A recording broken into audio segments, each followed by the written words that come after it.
అందరికీ నమస్తే అండి. Good morning. ఈనాడు, ఆంధ్రజ్యోతి, సాక్షి, ఆంధ్రప్రభ 4 వార్తాపత్రికల్లో వచ్చిన వార్తలు, వాటిలో వాస్తవాలు, ఉద్దేశాలు అన్నీ కూడా మనం ఈ వీడియోలో ఉన్నట్టు చెప్పుకుందామండి. కంటెంట్ నచ్చుతుంది అందరికీ కూడా. చివరి వరకు చూడండి. చివరి వరకు చూసిన తర్వాత మీ మిత్రులందరికీ కూడా, మీ కాంటాక్ట్లో ఉన్న మిత్రులందరికీ కూడా వీడియో లింక్ షేర్ చేయండి. సబ్స్క్రైబ్ చేసుకోమని చెప్పండి. ఉన్నట్టు చెప్పేస్తాం. టీడీపీ లేదు, వైసీపీ లేదు, ఎవరూ లేదు. స్కామ్ జరిగితే, తప్పులు జరిగితే చెప్పేయడమే. ఈ చాట్మాట్ వ్యవహారాలు, ఈ సీక్రెట్ ఫ్రెండ్షిప్స్, టీడీపీ వైసీపీ మధ్య ఉన్న సీక్రెట్ ఫ్రెండ్షిప్స్, నీకిది నాకిది అనే వాటాలు, నువ్వు 10 రూపాయలు తింటే నాకు అందులో 5 రూపాయలు ఇవ్వు అనే చీకటి పేరాలు, అవన్నీ కూడా మనం ఉన్నట్టు చెప్పేస్తాం. న్యూస్ పేపర్ వీడియోలో కావచ్చు, తర్వాత వీడియోలో కావచ్చు. నిన్న చెప్పా, విజయసాయి రెడ్డి గారిని బీజేపీలో చేర్చుకుంటున్నారు. మధ్యలో టీడీపీ కొంత లబ్ధి పొందుతుంది. అది ఏ విధంగా లబ్ధి పొందుతుంది నిన్న వీడియో చేసాం. అలా ఈ రాష్ట్రంలో ఏ మీడియాలో అయినా ఆ వీడియో వచ్చిందా? మన ఛానల్లోనే వస్తుంది. కాసేపట్లో ఇంకోటి చెప్తున్నాం. పెద్దిరెడ్డి గారితో కలిపి ఒక మంత్రి గారు బిజినెస్ స్టార్ట్ చేశారు. ఆ బిజినెస్ ఏంటి అనేది కాసేపట్లో నెక్స్ట్ వీడియో రాబోతోంది. అది ఎవరైనా చెప్తారా ఈ రాష్ట్రంలో? మన ఛానల్లో మాత్రమే చెప్తారు. అందుకే మన ఛానల్ సబ్స్క్రైబర్ గర్వపడే కంటెంట్ ఇస్తాను. సబ్స్క్రైబ్ చేసుకోండి, షేర్ చేయండి, లైక్ చేయండి.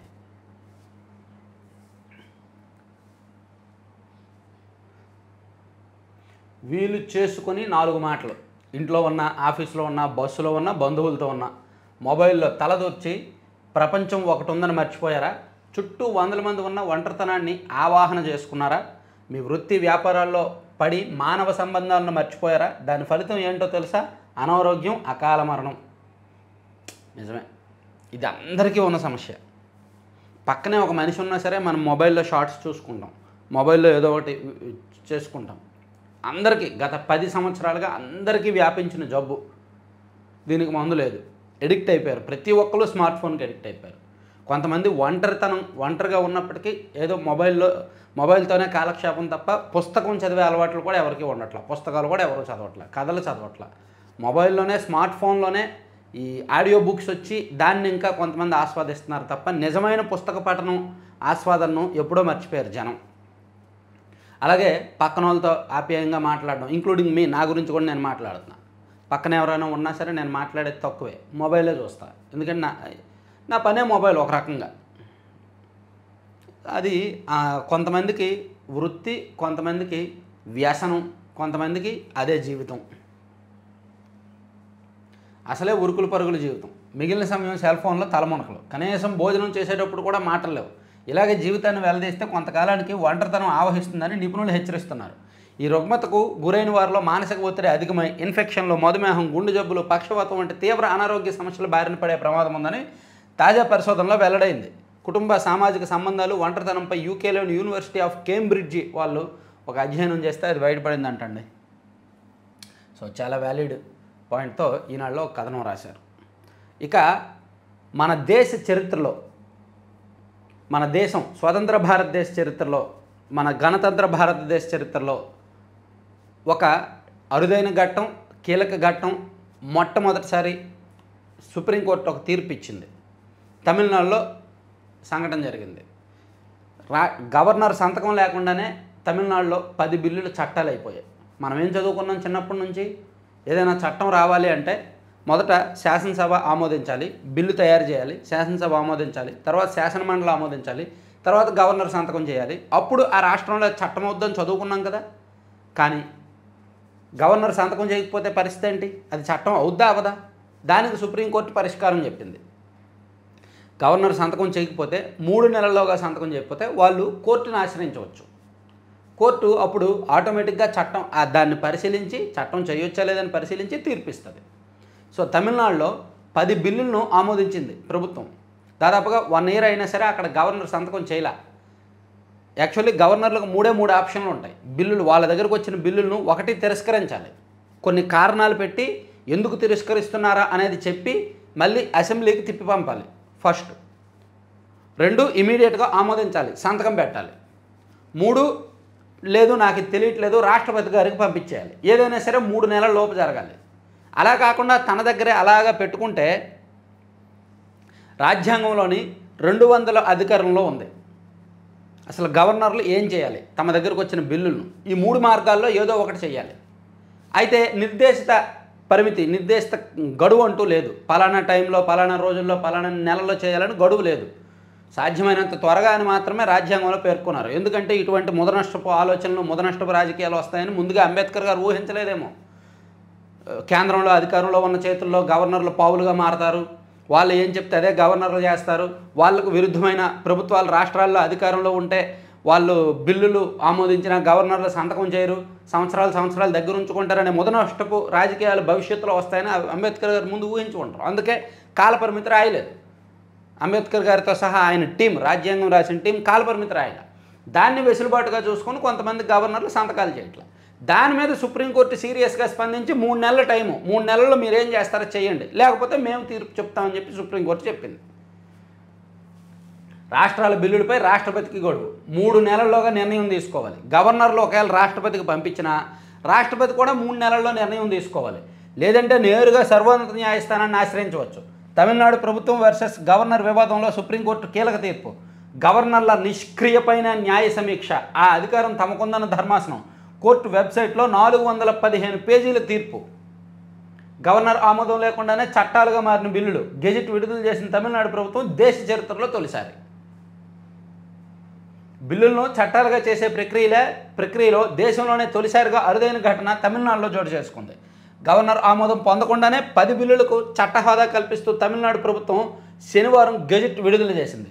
ఏదైనా చట్టం చేయాల్సి వస్తే ముందుగా శాసనసభలో దాన్ని బిల్లుగా ప్రవేశపెట్టి ఆ తర్వాత గవర్నర్ ఆమోదం కోసం రాష్ట్ర ప్రభుత్వాలు పంపాల్సి ఉంది. తన పరిధి దాటి జాతీయ స్థాయిలో ముడిపడిన అంశాలకు సంబంధించిన బిల్లులు ఉంటే వాటిని రాష్ట్రపతి దగ్గరకు పంపించాలి గవర్నర్. ఇదంతా లేనప్పుడు సుప్రీంకోర్టు ఇన్వాల్వ్ అయిందనమాట. సుప్రీంకోర్టు చారిత్రాత్మక తీర్పు. ఈవెన్ ఆంధ్రజ్యోతిలో కూడా అది హైలైట్ చేశారు. రాష్ట్రపతికి గడువు, గవర్నర్ పంపే బిల్లులపై 3 నెలల్లోగా నిర్ణయం తీసుకోవాలి. సుప్రీంకోర్టు దేశ చరిత్రలో తొలిసారి రాష్ట్రపతి గడువు నిర్దేశించిన సర్వోన్నత న్యాయస్థానం. ఒకవేళ ఈ సుప్రీంకోర్టు ఇచ్చిన తీర్పు మీద నెక్స్ట్ ఏంటి, ఇంకా ఇదే ఫైనలా అని మీకు డౌట్ రావచ్చు. పార్లమెంట్లో అభిశంసన చేస్తారు. అంటే నాకు దీని మీద పూర్తి స్థాయిలో అవగాహన లేదు. ప్రొఫెసర్ నాగేశ్వర్ లాంటి వాళ్ళు అయితే అసలు ఈ తీర్పుకి ఏమైనా విరుద్ధంగా ఏమైనా చేయొచ్చా అని ఆయన లాంటి వాళ్ళు చెప్తారు. నాకు అంత నైపుణ్యం లేదు, కానీ నాకు తెలిసినంత వరకు సుప్రీంకోర్టు ఇచ్చిన తీర్పులని కూడా వీళ్ళు అభిశంసన చేయొచ్చు, పార్లమెంటులో చేయొచ్చు. కానీ ఒక పరిమితి ఉంటుంది. దాన్ని కూడా సుప్రీంకోర్టు పర్యవేక్షిస్తుంది, దాన్ని కూడా సుప్రీంకోర్టు అబ్జెక్ట్ చేయొచ్చు. ఇలా వ్యవస్థల మధ్య అగాధం ఏర్పడినప్పుడు ఎవరిది పై చేయి, ఎవరు ఫైనల్ అనేది రాజ్యాంగంలో కూడా లేదు. అది ఇప్పుడు ఏంటంటే సుప్రీంకోర్టు అవసరమైతే రాజ్యాంగ ధర్మాసనం వేస్తుంది దీని మీద. ఇప్పుడు ఇద్దరు సుప్రీంకోర్టు జస్టిస్లు, ఇద్దరు సభ్యులున్న ధర్మాసనంలో ఈ తీర్పు వచ్చింది. ఒకవేళ దీన్ని రాష్ట్రపతి కానీ లేదా ఈ పార్లమెంట్లో కానీ అభిశంసన చేస్తే, దీని మీద చర్చకు పెడితే మళ్ళీ దీని మీద రాజ్యాంగ ధర్మాసనం రివ్యూ చేస్తుంది. రాజ్యాంగ ధర్మాసనం ఇచ్చిన తీర్పు ఇంకా ఫైనల్ అమలు అవ్వాల్సిందే. అంటే నేను చెప్పింది కాస్త 90% అటు ఇటుగా ఉంటుంది. నేను పూర్తిగా స్టడీ చేసి ఇంకో వీడియో చేస్తానండి.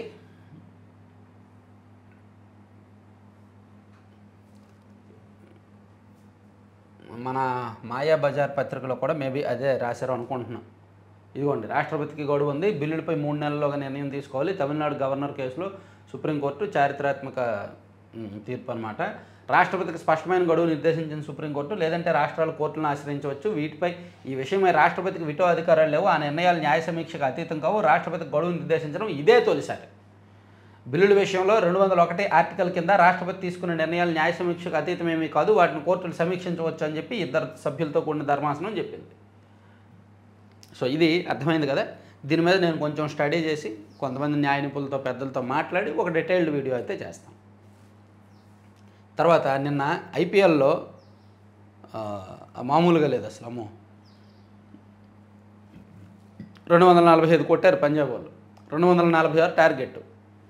ఎస్ఆర్హెచ్ఓలో ఉన్న బ్యాట్స్మెన్ ఫామ్ చూస్తే కష్టమే. వీళ్ళు 180 190 కొడతారేమో అనిపించింది. కానీ వాళ్ళ చేజింగ్లో ఫస్ట్ బాల్ నుంచే అటాక్ మొదలుపెట్టారు head and Abhishek Sharma.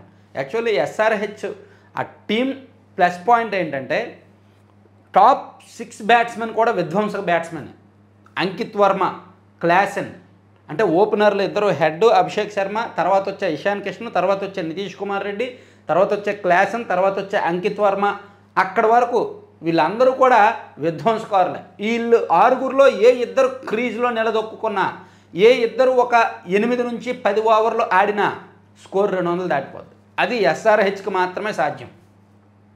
So ఆ బలం నిన్న మరోసారి నిరూపితమైంది. పాపం ఇన్నాళ్ళు నిలకడలేక, ఓపిక లేక, సహనం లేక, పిచ్ అర్థం కాక పిచ్చి షాట్లతో అవుట్ అయిపోయారు. నిన్న విధ్వంసమే. అందులోకి అభిషేక్ శర్మకు ఒక లైఫ్ వచ్చింది. 28 బాల్స్ దగ్గర అతను అవుట్ అయ్యాడు. కానీ ఆ బాల్ నో బాల్ అవ్వడంతో నెక్స్ట్ ఇంకా చెలరేగిపోయాడు అనమాట. ప్రతి బాల్ అటాక్ చేయడానికే చూశాడు అతను. నేను ఫస్ట్ బ్యాటింగ్ చూడలేదు, ఓన్లీ స్కోర్ చూశాను. తర్వాత స్కోర్ చూశాక ఇంట్రెస్ట్ అనిపించింది, ఏమో వీళ్ళు గట్టిగానే కొడుతున్నారు అనిపించి ఇంకా అప్పుడు మ్యాచ్ లైవ్ చూశానమాట. సో ప్రతి బాలు అటాకే. 55 బాల్లో 141, దాంతో రికార్డు లక్షించారు. ఐపీఎల్ చరిత్రలో సెకండ్ హైయెస్ట్ చేజింగ్ ఇది. మొత్తానికి హైదరాబాద్ ఎస్ఆర్హెచ్ ఫ్యాన్స్కి ఒక గుడ్ న్యూస్ అనమాట. అది ఒక కిక్ ఇచ్చే మ్యాచ్ నిన్న.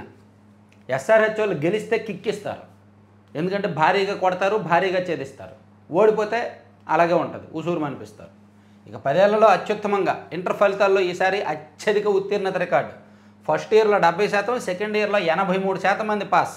అబ్బాయిల కంటే అమ్మాయిలు ముందంజ. తొలిసారి ఎక్స్లో ఫలితాలు విడుదల చేసిన మంత్రి లోకేష్, ఇంటర్మీడియట్ పబ్లిక్ పరీక్షల్లో గత 10 ఏళ్లలోనే మెరుగ్గా ఈసారి అత్యధిక ఉత్తీర్ణత శాతం నమోదైంది. మొదటి సంవత్సరంలో 70%, రెండో సంవత్సరంలో 83% మంది విద్యార్థులు ఉత్తీర్ణులయ్యారు. 2014 నుంచి ఫలితాలను పరిశీలిస్తే ద్వితీయ సంవత్సరం పరంగా 2024లో అత్యధికంగా 78% మాత్రమే ఉత్తీర్ణత నమోదు కాగా ఈసారి మరో 5% పెరిగింది. మొదటి ఏడాదికి సంబంధించి 2016లో 68% గరిష్టంగా పాస్ కాక ఈసారి మరో 2% పెరిగింది. నిజమే, ఇంటర్మీడియట్లో నిన్న అందరికీ మార్కులు కూడా భలే వచ్చేలే. అందరూ చాలా వరకు పాస్ అయిపోయారు, మార్కులు కూడా బ్రహ్మాండంగా వచ్చాయి. ఒకప్పుడు ఇంటర్మీడియట్లో మ్యాథ్స్ 1A చాలా టఫ్ ఉండేది, అలాగే ఫస్ట్ ఇయర్లో ఫిజిక్స్ చాలా టఫ్ ఉండేది. అటువంటిది చాలా ఈజీగానే రాసేస్తున్నారు ఇప్పుడు పిల్లలు. ఇక దాదాపుగా 1 కోటి మొక్కలు పైగా నాటిన రామయ్య గారు మరణించారండి. తిరిగిరాని లోకాలకు వన ఋషి, పద్మశ్రీ గ్రహీత వనజీవి రామయ్య గుండెపోటుతో కన్నుమూత. మొక్కలు నాటే యజ్ఞంలో ముగిసిన ఓ గొప్ప శకం. ధరిత్రి ముద్దుబిడ్డను కోల్పోయామని ప్రముఖుల నివాళి. నిజమే, ధరిత్రి ముద్దుబిడ్డ ఆయన, ఈ భూమికి ముద్దుబిడ్డ. ఈ భూమి మీద అటువంటి వాళ్ళు ఒక 100 మంది ఉంటే ఎప్పుడు భూమి పచ్చదనంతో కలకల్లాడుతుంది. అలా చేయడం కూడా, జీవితం మొత్తం మొక్కల కోసం త్యాగం చేయడం కూడా మామూలు విషయం కాదు. అతనికి పద్మశ్రీ కాదు, ఇంకా పెద్దవాళ్ళు కూడా ఇవ్వచ్చు. 1 కోటికి పైగా మొక్కలు నాటాడు ఆయన. అలాగే తనకు కనిపించిన ప్రతి ఒక్కరిని కూడా మొక్కలు నాటమని ప్రేరేపించాడు. ఆయన స్ఫూర్తితో చాలామంది వేలాదిగా మొక్కలు నాటారు. ఇది సంగతి. కార్టూన్ చూడండి, వనజీవి రామయ్య కన్నుమూత.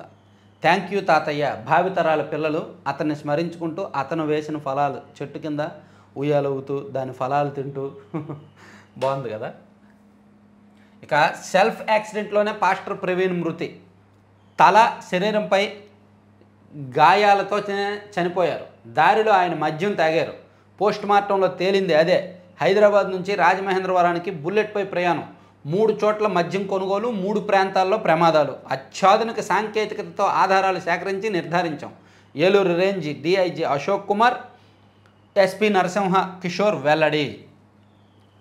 ఆయన 3 చోట్ల ప్రమాదానికి గురయ్యాడండి. 3 చోట్ల మద్యం కొన్నాడండి.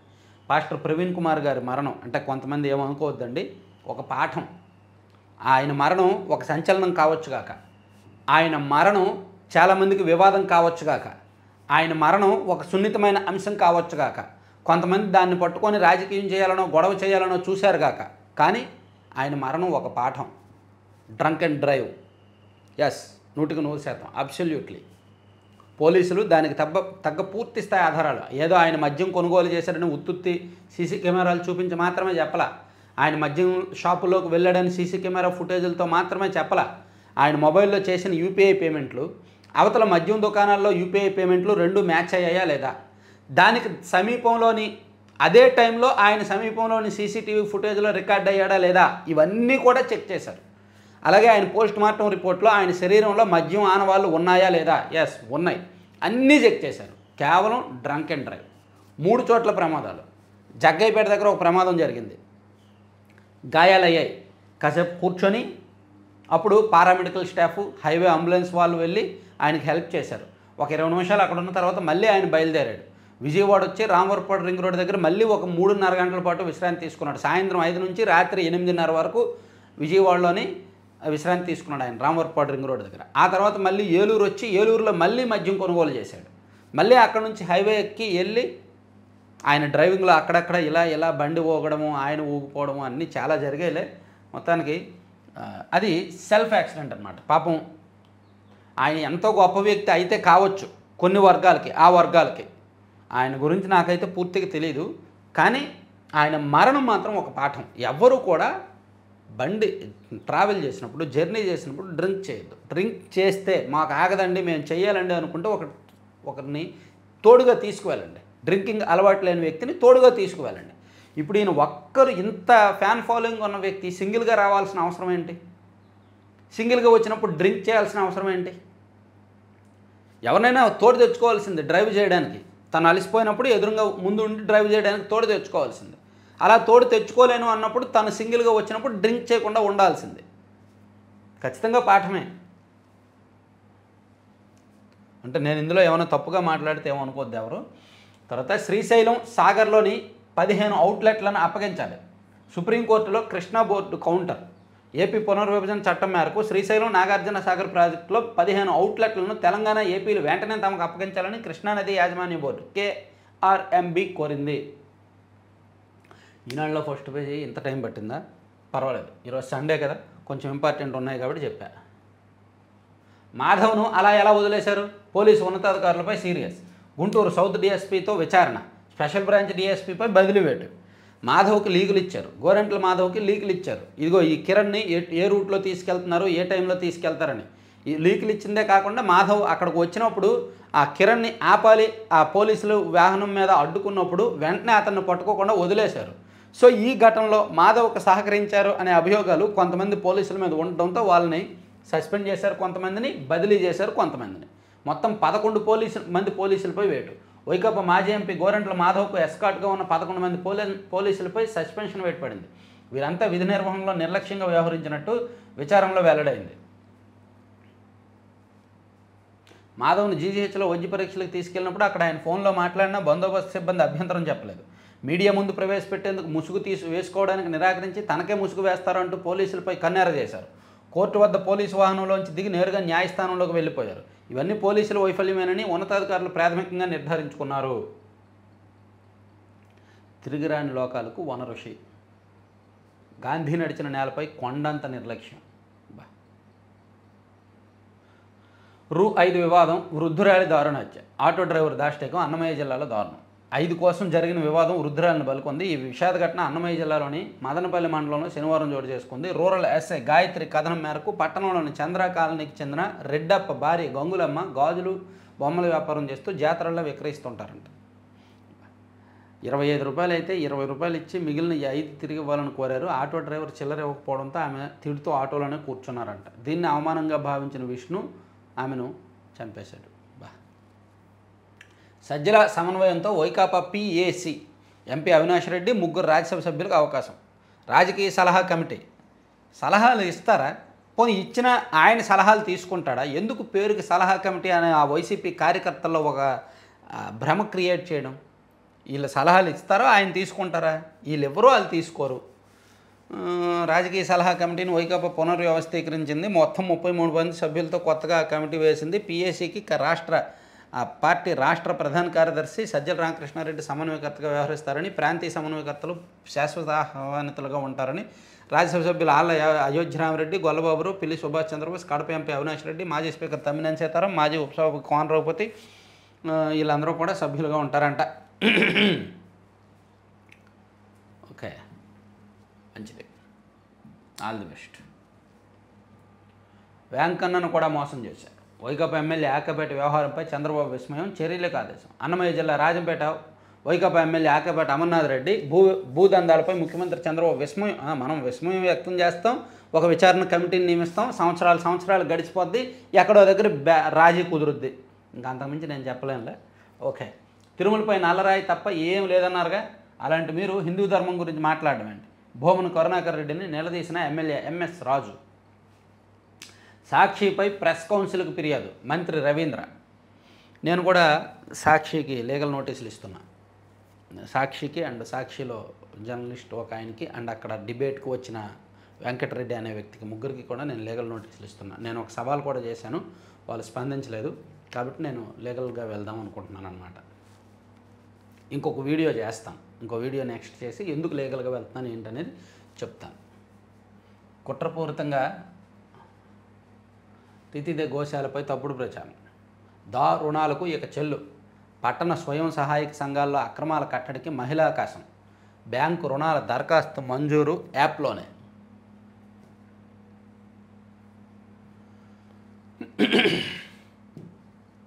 సెల్ఫ్ యాక్సిడెంట్తోనే పాస్టర్ ప్రవీణ్ మృతి. ఓకే. ఉపాధికి వెళ్ళి ఊపిరి పోగొట్టుకుని విద్యుతాఘాతంతో ఒకే గ్రామానికి చెందిన 3 కూలీల మృతి. తూర్పుగోదావరి జిల్లా కాపవరంలో విషాదం. రాజధానికి రుణాలు ఇచ్చేందుకు బ్యాంకుల ఆసక్తి. ఇప్పటికే 26,000 కోట్లు మంజూరు. కేఎఫ్డబ్ల్యూ నుంచి త్వరలో 5,000 కోట్లు. అప్పు ఇచ్చేందుకు దేశీయ బ్యాంకులు సుముఖత. బాండ్ల ద్వారాను సమకూర్చుకునేలా ప్రభుత్వ ప్రణాళిక. తిరుమలలో పాదరక్షలతో వచ్చిన 2 భక్తులు మహద్వారం వద్ద గుర్తించి తొలగింపు. అసలు పాదరక్షలతో ఇక్కడికి ఎలా వస్తారండి? మహాద్వారం వరకు ఎలా వస్తారు? వైకుంఠం క్యూ కాంప్లెక్స్ దగ్గర ఏమయ్యారు? విజిలెన్స్ సిబ్బంది ఏమయ్యారు? సెక్యూరిటీ సిబ్బంది ఏమయ్యారు? ఆ కంపార్ట్మెంట్లో సెక్యూరిటీ వాళ్ళు ఏమయ్యారు? అదంతా దాటుకొని ఆయన పెద్ద మెయిన్ క్యూ దాటుకొని మహాద్వారం వరకు చెప్పులు వేసుకొని వచ్చారంట. డిస్పోజబుల్ చెప్పులు అంటే ఏమనాలి వాళ్ళని? న్యాయ వ్యవస్థలో జవాబుదారీతనం పెంచేందుకు కృషి. ఏపీ జాతీయ అధ్యక్షుడు కేఎస్ మూర్తి. చంద్రబాబు సూచనతోనే వక్ఫ్ సవరణ బిల్లు జేపీసీకి. మైనారిటీ సంక్షేమ శాఖ మంత్రి ఎన్ఎండి ఫరూక్ వెల్లడి. సరే, ఇవన్నీ ఈనాడులో అంశాలు కాసేపు పక్కన పెడదాం. మనం మాయాబజార్ పత్రికకు వెళ్దాం. మాయాబజార్ పత్రికలో ఫస్ట్ పేజీలో ఒక పాపం పేదవాళ్ళు కదా, వీళ్ళు పేదవాళ్ళు కదా, ఒక కథనం రాశారు. చంద్రబాబు మరో మహా ప్యాలెస్. సరే, చంద్రబాబు గారు ప్యాలెస్లు కడతారు. ఆ ప్యాలెస్ల గురించి రాసే హక్కు సాక్షికి ఉందా? వీళ్ళ యజమానికి ప్యాలెస్లు లేవా? జగన్మోహన్ రెడ్డి గారికి ఎక్కడా ప్యాలెస్లు లేవా? జగన్మోహన్ రెడ్డి గారి బెంగళూరు ప్యాలెస్ ఏమైంది? జగన్మోహన్ రెడ్డి గారి హైదరాబాద్ ప్యాలెస్ ఏమైంది? జగన్మోహన్ రెడ్డి గారి తాడేపల్లి ప్యాలెస్ ఏమైంది? ఒకసారి ముఖ్యమంత్రిగా పనిచేశారు. అతని తండ్రి రాజశేఖర్ రెడ్డి గారు ఒకసారి ముఖ్యమంత్రిగా పనిచేశారు. దానికే వాళ్ళు 3 ప్యాలెస్లు పెద్ద పెద్ద ప్యాలెస్లు కట్టుకుంటే 3 సార్లు ముఖ్యమంత్రిగా పనిచేసి ఇప్పుడు 4వసారి సీఎంగా ఉన్న చంద్రబాబు నాయుడు గారు కట్టుకోకూడదు ఆ ప్యాలెస్లు? అసలు జగన్మోహన్ రెడ్డి గారి ప్యాలెస్లతో పోలిస్తే చంద్రబాబు నాయుడు గారి ప్యాలెస్లు ఎంత అండి? జగన్మోహన్ రెడ్డి గారి నిర్మాణం వాళ్ళు పెట్టిన ఖర్చుతో పోలిస్తే చంద్రబాబు గారు పెట్టిన ఖర్చు ఎంత అండి? మాట్లాడితే మాలాంటోళ్ళు మాట్లాడచ్చు, తప్పులేదు. చంద్రబాబు గారి ప్యాలెస్ల గురించో జగన్మోహన్ రెడ్డి గారి ప్యాలెస్ల గురించో వీళ్ళు మాట్లాడడం ఏంటి? అత్యంత భారీ ఎత్తున 100 కోట్లతో ప్యాలెస్ నిర్మాణానికి ముఖ్యమంత్రి శ్రీకారం. రాజధాని అమరావతి నడిబొడ్డున 5.16 ఎకరాల సువిశాల విస్తీర్ణంలో నిర్మాణం. మంత్రి లోకేష్ భార్య బ్రాహ్మణి పేరుతో 18.75 కోట్లకు భూమి కొనుగోలు. అమరావతిలో గజం 60,000 చంద్రబాబు మాటల ప్రకారము చూస్తే 150 కోట్లు భూమి విలువ. నిర్మాణానికి ఇంకెన్ని 100 కోట్లు ఏమవుతుందో వెళ్ళి లెక్క పెట్టండి. అక్కడ ఒక 10 మంది ఉండి వాళ్ళు ఎన్ని ఇటుకలు తెస్తున్నారు, ఎంత సిమెంట్ తెస్తున్నారు, ఏం ఐరన్ తెస్తున్నారు, అసలు ఇంటీరియర్కి ఏం వాడుతున్నారని పక్కన రాసుకొని లెక్క పెట్టి రాసుకోండి. ప్రజలకు ఉపయోగం లేదు, ప్రజలు పట్టించుకోరు ఈ వార్తల వలన. మీకు ప్యాలెస్లు లేకపోతే చంద్రబాబు గారి ప్యాలెస్లు కట్టుకుంటే అప్పుడు ఏడవాలి ఆయన ప్యాలెస్ల ముందు. మీకు ఆల్రెడీ ఉన్నాయిగా ప్యాలెస్లు. ఈవీఎంలను సులువుగా హ్యాక్ చేయొచ్చు. America national intelligence director Tulsi Gabbard వెల్లడి. ఆ దేశ అధ్యక్షుడు ట్రంప్ సమక్షంలో కేబినెట్ సమావేశంలో స్పష్టీకరణ. మంచి వార్త దొరికింది, వేసుకోండి, 10 రోజులు రాసుకోండి. మండిన ఎండలు. అమరావతిలో 43.66 డిగ్రీలు ఉష్ణోగ్రత నమోదు. 20కి పైగా ప్రాంతాల్లో 43 డిగ్రీలు అంట. తర్వాత యూపీఐ సేవల్లో తీవ్ర అంతరాయం. శనివారం మధ్యాహ్నం సమస్య తీవ్రం. ఈ మధ్య యూపీఐ సేవల్లో తీవ్రంగా అంతరాయం ఉంటుంది, కరెక్టే. ఎలక్ట్రానిక్స్పై సుంకాలు లేవు. అమెరికా అధ్యక్షుడు ట్రంప్ తాజా ప్రకటన. జాబితాలో స్మార్ట్ ఫోన్లు, ల్యాప్టాప్లు, చిప్లు చాలా వరకు అమెరికా బయట తయారయ్యేవి. ఆయనకి ఏదైతే అనుకూలమో వాటి మీద సుంకాలు వేయట్లేదు, మిగిలిన వాటి మీద వేసి పడేస్తున్నాడు. పుట్టి ముంచి బొంకింది బొంకే. పోలవరానికి చంద్రశాపం. వైఎస్ జగన్ హయాంలో 2 దశల్లో 41.15, 45.72 మీటర్ల ఎత్తున నీరు నిల్వ చేసేలా కసరత్తు. అంటే ఒప్పుకున్నారుగా వీళ్ళు. వైసీపీ అధికారంలో ఉన్నప్పుడే దానికి 41.15 మీటర్లు అనే ప్రపోజల్ పెట్టారుగా. మరి ఆ ప్రపోజల్ పెట్టినట్టు ఒప్పుకున్నారు కదా. సో ఇంకా సావండి. పోలవరం విషయంలో పాపం శాపం అంతా కూడా వైసీపీదే. రాజధాని గ్రాఫిక్స్కు 88 లక్షలు. 3D విధానంలో అమరావతి గవర్నమెంట్ కాంప్లెక్స్పై గ్రాఫిక్స్.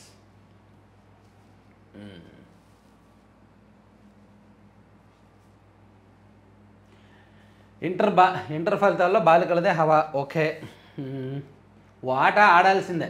పిల్లలను ఇంట్లో ఉంచొద్దు, గ్రౌండ్కు పంపుదాం. ఆరోగ్యం కోసం ఏదో ఒక ఆట. మారుతున్న తల్లిదండ్రుల ధోరణి. సెల్ ఫోన్ వ్యసనానికి దూరం చేసే ప్రయత్నం. క్రీడలతోనూ జీవితంలో నిలదొక్కువచ్చిన ఆలోచన. కరోనా తర్వాత శారీరక శ్రమ వైపు మొగ్గు. ఆటలతో నాయకత్వ లక్షణాలు పొందే వీలు. నిజమే. పిల్లలు ఒకప్పుడు మేము చిన్నప్పుడు సాయంత్రం అయితే స్కూల్ నుంచి వచ్చాక ఆడుకోవడానికి ఎక్కువ ప్రయారిటీ ఇచ్చేవాళ్ళం. సెలవు రోజుల్లో ఎక్కువగా ఆడుకోవడానికి ప్రయారిటీ ఇచ్చేవాళ్ళం. ఏదో ఒక ఆట ఆడేవాళ్ళం. కానీ ఇప్పుడు ఈ జనరేషన్లో గత 20 సంవత్సరాల నుంచి కూడా పిల్లల్లో ఆటలు లేవు. ఈవెన్ గ్రామీణ ప్రాంతాల్లో కూడా ఉండట్లేదు. అది అలా అలా పోతుంది. సో దానివలన దాని మీద సాక్షిలో ఒక వార్త రాశారనమాట మన మాయాబజార్ పత్రికలో.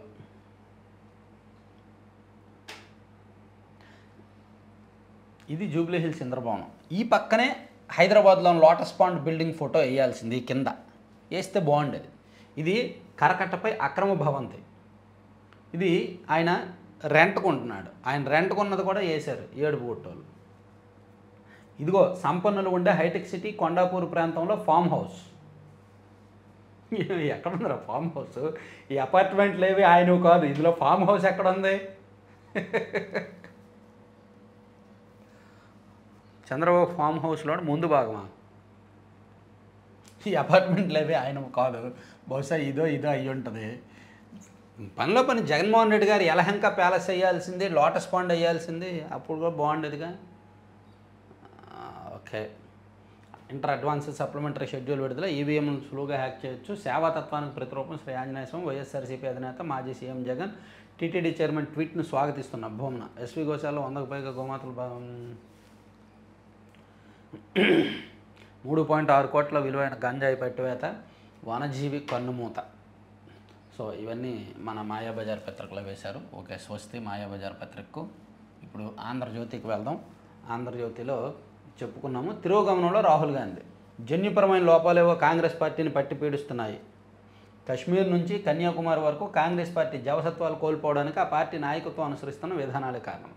ప్రజల ఆలోచనలో వస్తున్న మార్పును గుర్తించడానికి నిరాకరిస్తూ తుప్పుపట్టిన భావజాలాన్ని కొనసాగించడం వల్లనే కమ్యూనిస్టు పార్టీలు దెబ్బతింటున్నాయన్న విషయం కమ్యూనిస్టులకు తప్ప అందరికీ అర్థమవుతుంది.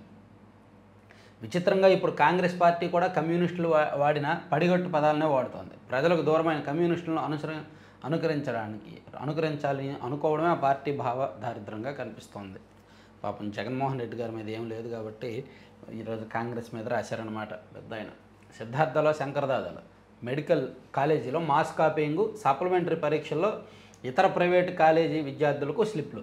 అంతా బడా వ్యక్తుల పిల్లలే. ఎగ్జామినేషన్ సిబ్బంది సహకారం ఇన్విజిలేటర్లు చేతుకోండి. మరి సిద్ధార్థలో అందరూ డబ్బులు ఉన్న వాళ్ళే చదువుతారు. వాళ్ళు ఖర్చు పెడతారు, ఎంతైనా ఖర్చు పెడతారు. మా పిల్లలు పాస్ అయిపోవాలి, మా పిల్లలు డాక్టర్లు అయిపోవాలని ఎంతైనా ఖర్చు పెడతారు. సబ్జెక్ట్ని బట్టి రేట్లు. ఎంబీబీఎస్ విద్యార్థుల నుంచి లక్షల వసూలు. పారామెడికల్, నర్సింగ్ వాటి నుంచి ఒక్కొక్క పరీక్షకు 1000 రూపాయలు. పరీక్ష రాసిన తర్వాత జవాబు పత్రాలు కూడా మార్పిడి. ఇంకా నయం, ఆల్రెడీ ఆ సబ్జెక్టులో నిపుణులైన వాళ్ళ చేత పరీక్షలు రాయించలేదు. ఆ ఒక్కటి చేయలేదు, సంతోషం. ఆరోగ్య శాఖ అధికారులకు పలు ఫిర్యాదులు. తాజా తనిఖీల్లో పట్టుబడిన 5 విద్యార్థులు. వాళ్ళకు కూడా డబ్బులు ఇచ్చి బయటకు వచ్చేస్తారు. సో సిద్ధార్థలో శంకరదాదాలని గట్టిగా రాశారు. సిద్ధార్థలోనే కాదు, పేరు మోసిన చాలా కాలేజీల్లో డబ్బులున్న చాలామంది పిల్లలు చేసేది ఇదే. ఇంటర్లో భారీగా పెరిగిన ఉత్తీర్ణత. ద్వితీయ సంవత్సరంలో 83% మంది ప్రథమ సంవత్సరంలో వేశారు. తర్వాత అది రోడ్డు ప్రమాదమే. పాస్టర్ ప్రవీణ్ మృతి మీద వేశారు. ఆంధ్రజ్యోతిలో ఈరోజు పెద్దగా వార్తలు లేవండి. ఇదేమో ఇది ఆల్రెడీ చెప్పుకున్నదే. 5వ పేజీకి వెళ్తేనేమో యాడ్. సర్లే, లాస్ట్ పేజీలకి వెళ్దాం. సిద్ధార్థలో జమిలీ ఎన్నికలతో సుస్థిర పాలన ఎందుకు వ్యతిరేకిస్తున్నారో అర్థం కావడం లేదని వెంకయ్య.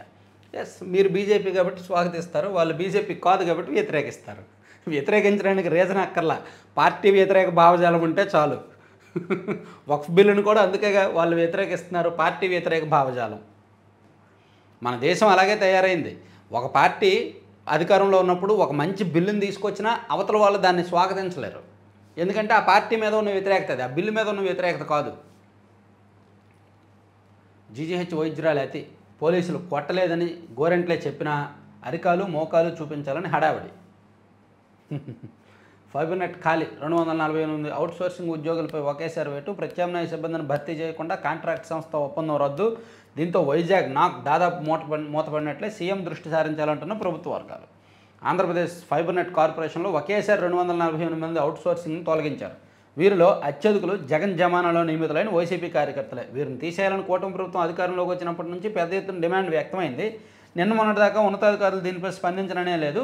వారిని తొలగించాలని భావించిన నిర్ణయం తీసుకోకుండా నాంచారు. ఇప్పుడు తొలగించారు. ఇప్పుడు ఇంకా స్టాఫ్ లేరని ఇచ్చారు. తర్వాత మతాల మధ్య జగన్ చిచ్చు, విద్వేషాలు రెచ్చగొట్టేందుకు కుట్ర, టీటీడీ గోశాలపై భూమన అసత్య ఆరోపణలు, భక్తులు ఎవరు వీటిని నమ్మొద్దు టీడీపీ అని ఇచ్చారనమాట.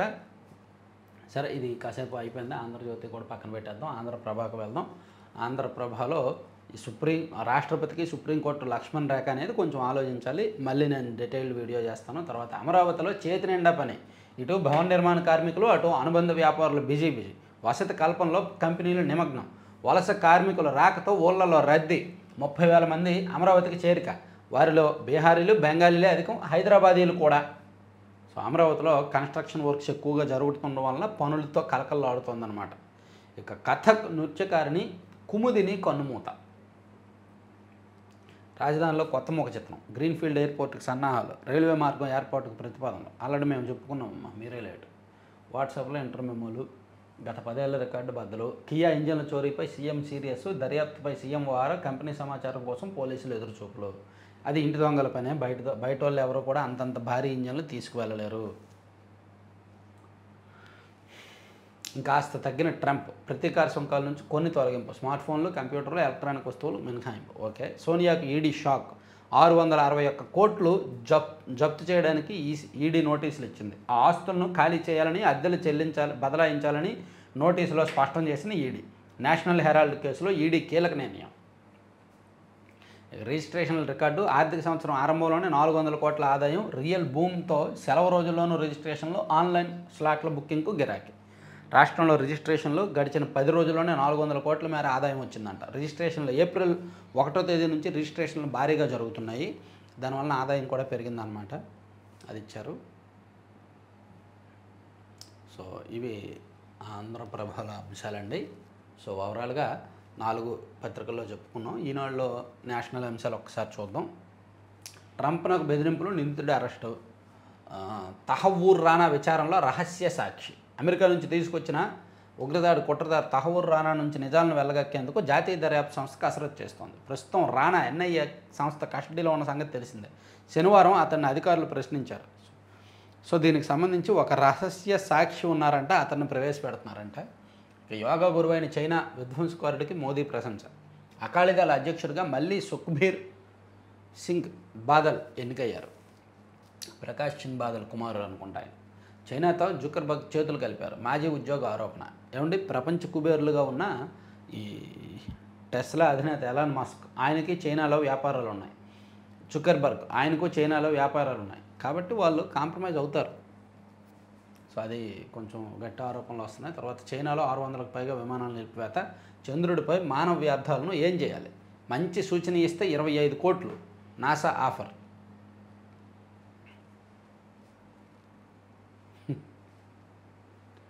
హతవిధి రోజంతా విమాన ప్రయాణంలోనే. క్యామన్ ఐలాండ్స్ నుంచి లండన్కు వెళ్ళడానికి విమానం ఎక్కిన ప్రయాణికులకు వింత అనుభవం ఎదురైంది. దాదాపుగా ఒక రోజంతా విమానంలోనే ఉండిపోవాల్సి వచ్చింది. బ్రిటన్ ఎయిర్వేస్ విమానం BA252 ఇటీవల లండన్కు బయలుదేరింది. మార్గమధ్యంలో ఓ ప్రయాణికురాలికి అత్యవసర వైద్య సాయం కోసం విమానాన్ని కెనడాకు చెందిన న్యూఫౌండ్లాండ్లోని గాండర్ అంతర్జాతీయ విమానాశ్రయానికి మళ్లించారు. అక్కడి నుంచి తిరిగి బయలుదేరడానికి కొన్ని గంటల అనంతరం తమ విధుల సమయం ముగిసిందంటూ ర్యాక్యవిక్ విమానాశ్రయంలో పైలట్లు మరోసారి విమానాన్ని ఆపారంట. పిల్లల ముందే భార్యను కొట్టి చంపిన భర్త. బీహార్లో ఓ భర్త పిల్లల ముందే భార్యను చనిపోయేదాకా కొట్టాడు. ఈ దారుణాన్ని ఇరుగు పొరుగు వారు మౌనంగా చూస్తూ ఉండిపోయారంట. ఎంత దారుణం అండి. అమెరికాలో అక్రమ జోద నిర్వాహకులుగా భారతీయులు. ఓహో, లుకేసే మాఫియా కుటుంబంతో కలిసి జోదం, అక్రమ ధన చలామణి, క్రీడలపై ఆన్లైన్ బెట్టింగ్ వంటి నేరాలకు పాల్పడుతున్న భారత సంతతి అమెరికన్ ఆన్ షాపై అభియోగాలు దాఖలు చేసినట్టు న్యూజెర్సీ అటార్నీ జనరల్ మాథ్యూ ఫ్లాక్టిన్ శుక్రవారం ప్రకటించారు. సరే, ఇదండి 4 పత్రికల అంశాలు. కీలకమైన అంశాలన్నీ కూడా చెప్పుకున్నాం. చివరి వరకు చూసిన వాళ్ళందరికీ కూడా ధన్యవాదాలు. Thank you.